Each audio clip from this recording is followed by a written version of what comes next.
Thomas Keating, the Trappist abbot, talked about how when he joined the monastery, that he came in with an idea that he was kind of an athlete and he was capable in his youth of doing incredible things, and was very proud of that. And so when he came into the monastery, of course, he had to put all of that away. But then came the Lenten fast.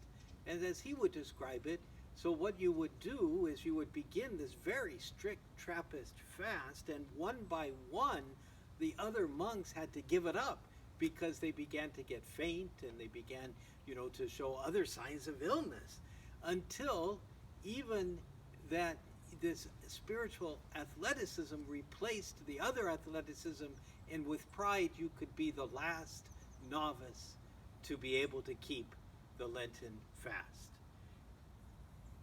And that's not what it was about. And so Ignatius, who was devoted to vainglory, now moved his dreams into the spiritual realm. And so he dreamed of doing the great things of Dominic or Francis, and they seemed easy to him. And he had to have that purified from him. He had to have the vainglory taken away. And what happened to do that had so much to do with him discovering that it was really God who was operating in his life.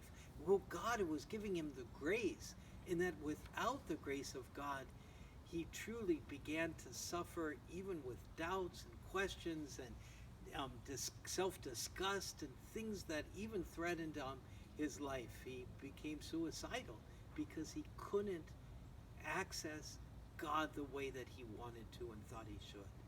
And so that vainglory got burned, a bonfire of the vanities, as the book says, in this crucible of coming to know a God who really was laboring for him and was not going to allow him to take the glory for all the good that God was doing.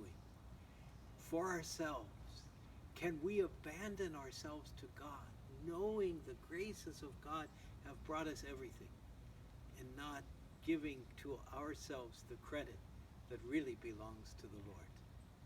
Ignatius had to learn that lesson, and that's the wisdom of Ignatius for today.